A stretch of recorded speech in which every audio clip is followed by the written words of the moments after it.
Hello everyone, welcome to UPSC memory meetings. So మన ఛానల్లో first topic economics. Economics నా favourite subject అండి. So అందుకే అది నేను ఫస్ట్ చూస్ చేసుకున్నాను. So now coming back to the topic, డైరెక్ట్గా మనం చాప్టర్ 1 జీడిపి అండ్ జిఎన్పితో స్టార్ట్ చేద్దాము.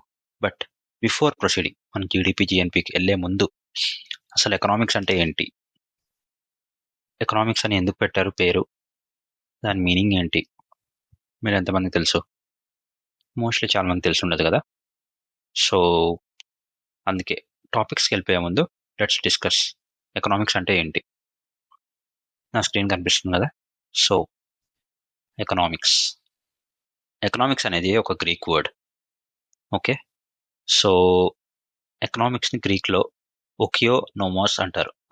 అంటే ఒకియోస్ అంటే హోమ్, నోమాస్ అంటే మేనేజ్మెంట్, అంటే హోమ్ మేనేజ్మెంట్ లేదా హౌస్ మేనేజ్మెంట్. సో దీన్ని ఎకనామిక్స్ అనేవాళ్ళు గ్రీక్లో. సో ఇప్పుడు మామూలుగా మన ఇళ్లల్లో, మన సౌత్ ఇండియా, మన తెలుగు వాళ్ళ ఇళ్ళలో మన హౌస్ మేనేజ్ చేసేది మన మమ్మీ ఉంటారు లేదా డాడీ ఉంటారు కదా.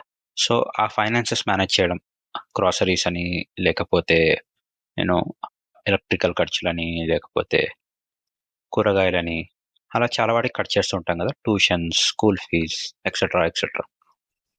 సో అవన్నీ ఎలా మేనేజ్ చేస్తున్నాము కేటగరైజ్ చేసుకుంటాం. దీనికి ఇంత బడ్జెట్, దీనికి ఇంత బడ్జెట్, ఒకవేళ లేకపోతే ఇంత అప్పు తీసుకుంటాం, ఎవరికైనా కావాలంటే ఇంత అప్పు ఇస్తాము, వాళ్ళు తిరిగి మనకి ఇంట్రెస్ట్తో ఇస్తారు.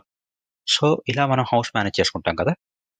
సో అదే కాన్సెప్ట్తోనే ఒకియోస్ నోమాస్, గ్రీక్ వాళ్ళు హోమ్ మేనేజ్మెంట్ అనే దాన్ని ఒకియోస్ నోమాస్ అంటారు. అదే ఎకనామిక్స్ అయిందనమాట. ఒకియోస్ నోమాస్ ఎకోనామిక్స్, అర్థమైంది కదా. సో ఎకనామిక్స్లో 2 types, macro economics, micro economics. Macro అంటే బిగ్గర్ లెవెల్లో, మైక్రో అంటే స్మాల్ లెవెల్. మైక్రో అంటే తెలుసు కదా, మైక్రో మేనేజ్మెంట్, మైక్రోస్కోప్, స్మాల్ అనమాట. మ్యాక్రో అంటే పెద్దది. సో మ్యాక్రో ఎకనామిక్స్ కిందకి ఏమొస్తాయి, కంట్రీ ఇంకా వాటి ఎకనామిక్స్ వస్తాయి. ఓకే, అండ్ మైక్రో ఎకనామిక్స్ కిందకి ఏమొస్తాయి, ఇండివిజువల్ ఏజెంట్ ఎకనామిక్స్, అంటే ఇండివిజువల్ పర్సన్ అయి ఉండొచ్చు, లేకపోతే ఇండివిజువల్ హౌస్ హోల్డ్ అయి ఉండొచ్చు. ఓకే, వాళ్ళ ఎకనామిక్స్ని లేదా ఇండివిజువల్ ఎకనామిక్స్ని ఇండివిజువల్ ఏజెంట్ ఎకనామిక్స్, అది మైక్రో ఎకనామిక్స్ అవుతుంది. రైట్, ఇక్కడ క్లారిటీ వచ్చింది కదా. మ్యాక్రో అంటే కంట్రీ, మైక్రో అంటే ఇండివిజువల్. మ్యాక్రో ఎందుకు కంట్రీ, మ్యాక్రో అంటే పెద్దది, మైక్రో అంటే చిన్నది. రైట్, సో మనం ఇప్పుడు ఏం తెలుసుకున్నాం, ఎకనామిక్స్ అనే వర్డ్ ఎక్కడి నుంచి డెరైవ్ అయింది, ఎకనామిక్స్ మీనింగ్ ఏంటి, ఎకనామిక్స్లో టైప్స్ ఏంటి, macro economics, micro economics. Right, so ఇప్పుడు మన టాపిక్స్లోకి వెళ్ళిపోదాం. Okay, so coming to the topic number 1, నా ఫేవరెట్ టాపిక్స్ ఎకనామిక్స్లో GDP and GNP. Right, so మీలో ఎంతమందికి జీడిపి అండ్ జిఎన్పి గురించి తెలుసు? డెఫినేషన్స్ అందరికీ తెలుసు, but what is GDP, what is GNP, ఒకసారి మీకు తెలిసిన మీరు రీకలెక్ట్ చేసుకోండి. మనం ఏంటి అనేది నోట్స్లో ముందుకెళ్ళే కొద్దీ మనం క్రాస్ చెక్ చేసుకుందాం. Right, so GDP, GNP. Right, GDP అంటే ఏంటి, జిఎన్పి అంటే ఏంటి, ఇవి తెలుసుకునే ముందు, జీడిపి జిఎన్పి తెలుసుకునే ముందు మనకి ఇందాక ఎకనామిక్స్ గురించి తెలుసుకున్నాం కాబట్టి అసలు ఎకనామిక్స్లో జరిగే యాక్టివిటీస్ ఏంటి. రైట్, ఎకనామిక్స్ అంటే హోమ్ మేనేజ్మెంట్ అని తెలుసుకున్నాము, దానిలో మైక్రో ఎకనామిక్స్ ఉంటాయని తెలుసుకున్నాము. సో ఆ తర్వాత అసలు ఎకనామిక్ యాక్టివిటీ ఏంటి, మామూలుగా ఎకనామిక్స్లో ఏం చేస్తాం, ఆ యాక్టివిటీస్ ఏంటి, యాక్షన్స్ ఏంటి అంటే efficient utilisation of money. Economic activity అంటే efficient utilisation of money. Right, so ఇందాక మనం ఏమనుకున్నాము, ఒకియోస్ నోమాస్ అంటే హౌస్ మేనేజ్మెంట్ ఎలా చేస్తాము, ఫైనాన్సెస్ చేస్తాం, మనీతో చేస్తాం, లెండ్ చేయడము, ఖర్చు చేయడము, ట్యూషన్స్, గ్రాసరీస్, అలా పలు రకాలుగా చేస్తాం కదా, అప్పు తీసుకోవడం, అప్పు ఇవ్వడం, ఇల్లు నడవడానికి. సో అలా తీసుకుంటాం కదా, అలాగే సేమ్ ఎకనామిక్ యాక్టివిటీ అంటే ఎఫిషియెంట్గా మనం మనీని ఎలా యూటిలైజ్ చేసుకుంటున్నాము అనేది ఎకనామిక్ యాక్టివిటీ. ఆ ఎకనామిక్ యాక్టివిటీలో మనకి కేటగిరీస్ ఉన్నాయి. అవి ఏంటి, ప్రొడక్షన్, డిస్ట్రిబ్యూషన్, కన్జంప్షన్, ట్రేడ్ లేదా ఎక్స్చేంజ్, ట్రేడ్ ఆర్ ఎక్స్చేంజ్ అనొచ్చు. ఓకే, ఏంటవి ఎకనామిక్ యాక్టివిటీస్లో, production, distribution, consumption, trade, exchange. వీటిని ఎఫిషియెంట్గా ఎలా యూటిలైజ్ చేసుకుంటున్నాము, ఎఫిషియెంట్గా దీన్ని ఎలా వాడుతున్నాము, అనేదే ఎకనామిక్ యాక్టివిటీ, రైట్? సో ఈ ప్రొడక్షను, డిస్ట్రిబ్యూషను, కన్జప్షను, ట్రేడ్ ఎఫిషియెంట్గా ఎలా యూటిలైజ్ చేస్తున్నాము, లేదా ఎఫిషియెంట్గా ఎవరు యూటిలైజ్ చేస్తున్నారు, ఎవరు వాడుతున్నారు వీటిని అనేది ఎకనామిక్స్ కిందకి వస్తాయి. సో ఎవరు వాడుతున్నారు? Public sector and private sector, right? ఈ రెండు సెక్టార్స్ ఈ యొక్క 4 ఫ్యాక్టర్స్ని ఇన్ఫ్లుయెన్స్ చేస్తున్నాయి అనుకుందాం. సో పబ్లిక్ సెక్టార్ ఏంటి? పబ్లిక్ సెక్టార్ అంటే వెల్ఫేర్ యాక్టివిటీస్ జరిగే sector public sector. Private sector అంటే ప్రాఫిట్ కోసం చూసుకునే sector private sector, right? So public సెక్టార్లో ఎవరు ఉంటారు? పబ్లిక్ సెక్టార్లో మనకి గవర్నమెంట్ ఉంటుంది, అండ్ ప్రైవేట్ సెక్టార్లో మనకి క్యాపిటలిస్టులు ఉంటారు. క్యాపిటలిస్ట్ అంటే business man, industrialist, etcetera etcetera. Okay, next ఇక్కడ మనకు ఒక ఎగ్జాంపుల్ రాసుకున్నాము, ఏంటంటే యుఎస్ఏ డిమాండ్ కార్స్, అది ప్రైవేట్ సెక్టార్ అని. సో ఈ ఎగ్జాంపుల్ తీసేద్దాం, సింపుల్ ఎగ్జాంపుల్కి వద్దాం. ఇక్కడ ఇంకా చిన్న ఎగ్జాంపుల్ రాసుకున్నాను, ఏంటది? 10 kgs of grain. Okay, so ఈ ఎగ్జాంపుల్ మీద మనం డిస్కస్ చేసుకుందాం, ఏంటి పబ్లిక్ సెక్టార్, ఏంటి ప్రైవేట్ సెక్టార్ అని. 10 kgs ఆఫ్ గ్రెయిన్ ఏమనుకున్నాం? Wheat, corn, rice, whatever, ఏదో ఒకటి అనుకుందాం. సో 10 kgs ఆఫ్ రైస్ అనుకుందాం మనం. Okay, 10 kgs of rice. So కొంచెం ఇగ్నోర్ చేయండి, రైటింగ్ బ్యాడ్గా ఉంది. 10 kgs of rice. Okay, so ఈ 10 kgs ఆఫ్ రైస్ని ప్రైవేట్ సెక్టార్ వాళ్ళు ఎలా అమ్ముతారు, పబ్లిక్ సెక్టార్ ఎలా అమ్ముతారు? సో అదే మన example. So 10 kgs of rice ఏదైతే ఉందో దాని ప్రైవేట్ సెక్టార్ ఎలా అమ్ముతుంది? సో ఇప్పుడు for example A, B, C, D, E అని చెప్పి ఒక 5 ఇండివిజువల్స్, 5 పర్సన్స్, 5 పీపుల్, ఎవరో ఒకళ్ళు, ఒక 5 ఓనర్స్ వచ్చారనుకుందాం, షాప్ ఓనర్స్. ఓకేనా? సో 10 kgsది ఒక ఫిక్స్డ్ ప్రైస్ పెడుతుంది ప్రైవేట్ సెక్టర్. అంటే వాళ్ళు రివీల్ చేయరు, వాళ్ళకి ఫిక్స్డ్ ప్రైస్ అనుకుంటారు. 100 అనుకుందాం. ఓకే, 10 kgల బియ్యం 100 రూపీస్ అని చెప్పి ప్రైవేట్ సెక్టర్ అంటుంది.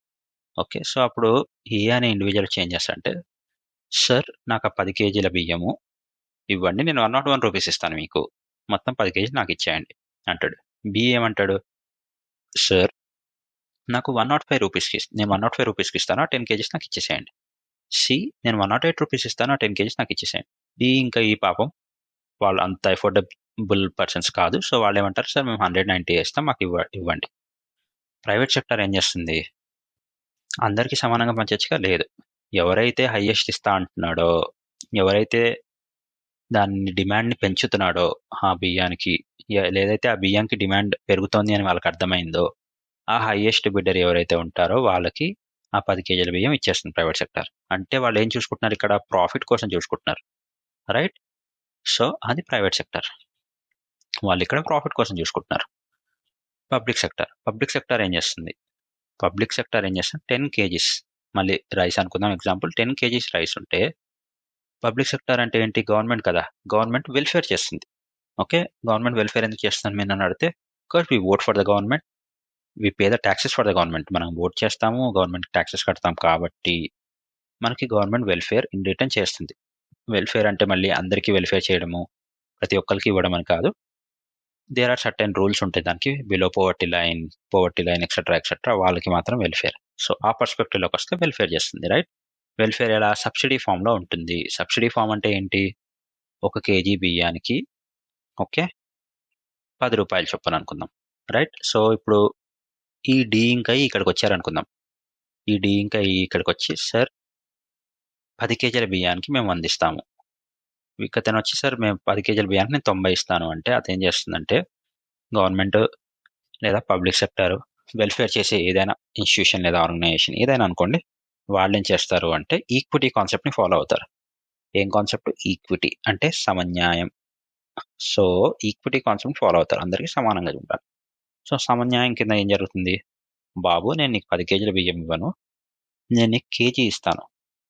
ఓకే, నువ్వు 100 ఇస్తా అంటున్నావు కదా, నేను నీకు 8 రూపాయలకే ఇస్తాను, ఈ కేజీ తీసుకో. పాపం ఈ వచ్చాడు కదా, వాడికి కూడా నేను 8 రూపాయలకి ఇస్తాను, తీసుకుంటాడు. సో అలా కొందరికి కొంచెం కొంచెం వస్తుంది.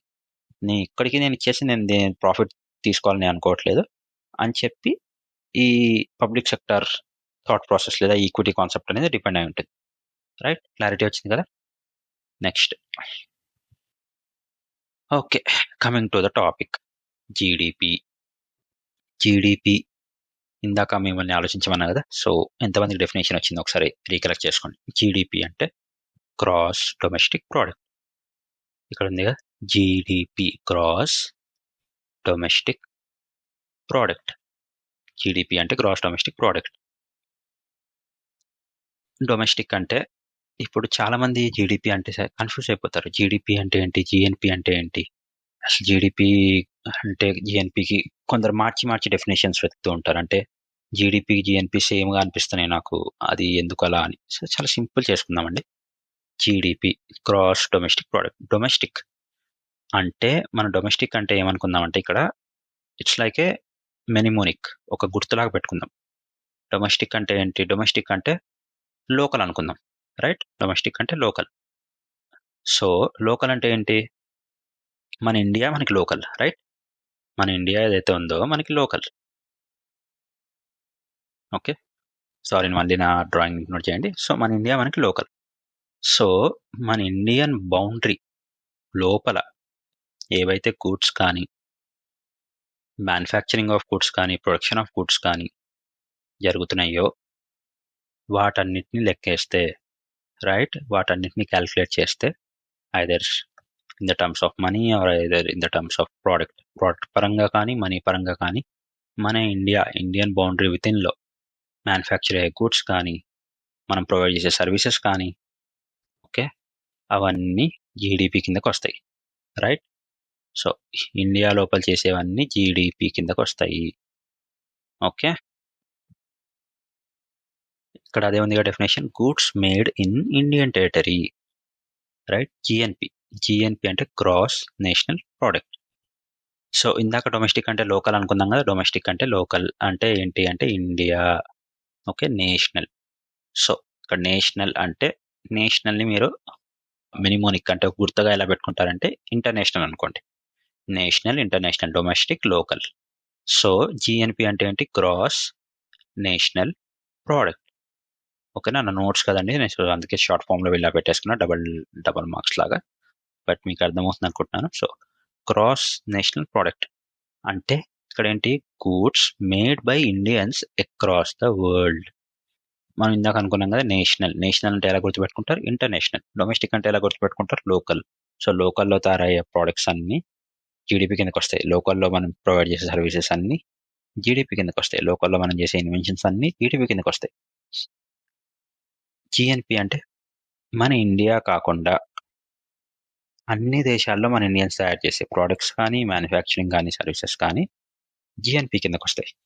ఓకే, క్లియర్ అయిందా. సో ఇంకా సింపుల్గా అంటే జీడిపి, జీడిపి అంటే ఎక్కడ, జిఎన్పి అంటే ఎవరు. జీడిపి అంటే ఎక్కడ అంటే మన లోకల్లో, జిఎన్పి అంటే ఎవరు, మన Indians world wide. Okay, so example, ఇక చిన్న క్యాల్కులేటెడ్ ఎగ్జాంపుల్ ఒకటి తీసుకుందాం. ఇక్కడ ఏంటంటే goods made in India. Goods made in India అంటే ఏంటి, జీడిపి కదా. సో జీడిపి 150 అని అనుకుందాం. Goods made by Indians in India. Okay, goods made by Indians India is 100. అంటే మన ఇండియాలో మ్యానుఫ్యాక్చర్ అయినా, సర్వీస్ ప్రొవైడ్ చేసినా, లేదా ఇన్వెంట్ చేసిన ఏదైనా సరే అవి 100 అనుకుందాం. ఐదర్ ఇట్స్, మళ్ళీ చెప్తున్నా, ఫైనాన్షియల్ కానీ ప్రొడక్ట్స్ వైస్ కానీ ఏదైనా అనుకుందాం, ఒక 100 అని ఒక ఫిగర్ అనుకుందాం, రైట్.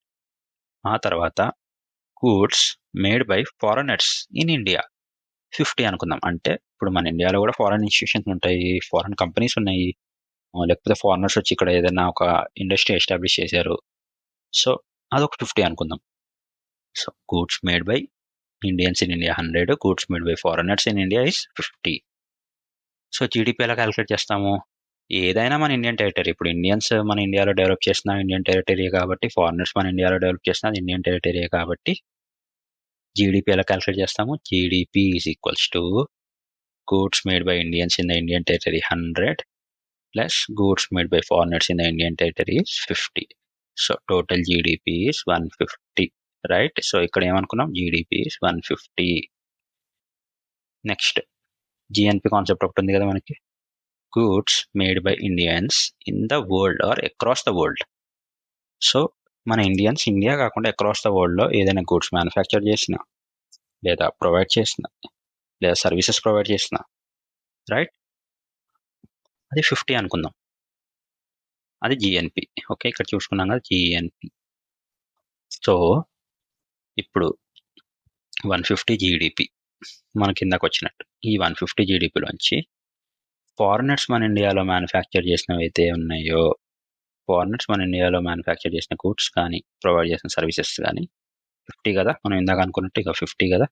ఈ 50ని మైనస్ చేసి, ఓకే, ఇండియాలో కాకుండా ఎంటైర్ వరల్డ్లో ఏవైతే మ్యానుఫ్యాక్చర్ చేసిన గూడ్స్ లేదా ప్రొవైడ్ చేసిన సర్వీసెస్ని 50 ప్లస్ 50 అని యాడ్ చేసుకున్నాం అనుకో, 100 ప్లస్ 50 ఈజ్ 150 కదా. 150 వచ్చింది కదా, 100 ప్లస్ 50 ఈజ్ 150. ఈ 150ని మనం NFIA అంటాం, అంటే net foreign income from abroad లేదా net income from foreign abroad, ఏదైనా అనుకోవచ్చు. నెట్ బట్ ప్రాపర్ అయితే net foreign income from abroad. Okay, NFIA. Clarity వచ్చింది కదా. సో ప్రస్తుతానికి మనం డిస్కస్ చేసుకున్న టాపిక్స్ ఏంటి ఇవాళ? ఎకనామిక్స్ అంటే ఏంటి, ఎకనామిక్స్ ఎక్కడి నుంచి డెరైవ్ చేసుకున్నాము, దాని అర్థం ఏంటి, ఎకనామిక్ యాక్టివిటీ ఏంటి, దానిలో ఉన్న కేటగిరీస్ ఏంటి, పబ్లిక్ సెక్టార్ అంటే ఏంటి, ప్రైవేట్ సెక్టార్ అంటే ఏంటి, జీడిపి అంటే ఏంటి, GNP అంటే ఏంటి, ఎలా క్యాలిక్యులేట్ చేసుకుంటాము, ప్లస్ NFIA. రైట్. సో ఇవాళ క్లాస్కి ఇది చాలు, అండ్ హోప్ఫుల్లీ మీకు ఇది అర్థమై ఉంటుంది. ఒకవేళ ఏమైనా అర్థం కాకపోతే కామెంట్స్లో మెన్షన్ చేయండి. And once again thank you so much everyone. Have a great day. Bye.